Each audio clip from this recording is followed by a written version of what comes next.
നമസ്കാരം ANN evening എഡിഷനിലേക്ക് സ്വാഗതം. പ്രധാന വാർത്തകൾ.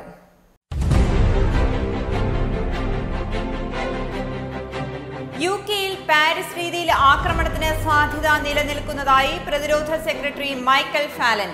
ലണ്ടൻ, മാഞ്ചസ്റ്റർ, ഗ്ലാസ്ഗോ തുടങ്ങിയ നഗരങ്ങളിലാണ് ഭീകരാക്രമണം നടക്കാൻ സാധ്യത കൂടുതലെന്നും ഫാലൻ.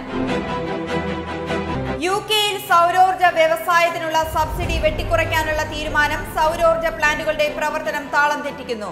20,000-ഓളം തൊഴിലാളികളെ സർക്കാർ തീരുമാനം വഴിയാധാരമാക്കും. പ്ലാന്റുകളിൽ പിരിച്ചുവിടൽ തുടർക്കഥയാകുന്നു.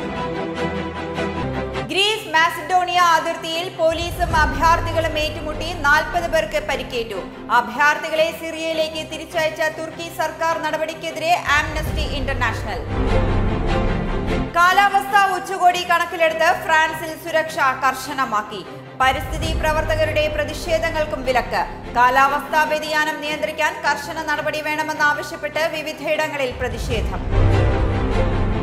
നിയമസഭയിലെ കയ്യാങ്കളിയിൽ 6 പ്രതിപക്ഷ MLA-മാർ കുറ്റക്കാരെന്ന് ക്രൈംബ്രാഞ്ച്. 2 ലക്ഷം രൂപയുടെ പൊതുമുതൽ നശിപ്പിച്ചെന്നും FIR-ൽ പരാമർശം. പ്രതിപക്ഷ MLA-മാർക്കെതിരെ കള്ളക്കേസാണ് എടുത്തിരിക്കുന്നതെന്ന് EP ജയരാജൻ. പ്രവാസ സമൂഹവുമായി ബന്ധപ്പെടുന്ന വാർത്തകൾ ANN Global News @gmail.com, Anand news desk @gmail.com എന്നീ ഇമെയിൽ വിലാസങ്ങളിലൂടെ ഞങ്ങളുമായി പങ്കുവയ്ക്കാം. യൂറോപ്പിലെ വാർത്തകളും വിശേഷങ്ങളും ഞങ്ങളെ അറിയിക്കുന്നതിന് 02085866511 എന്ന നമ്പറിലും ബന്ധപ്പെടാവുന്നതാണ്.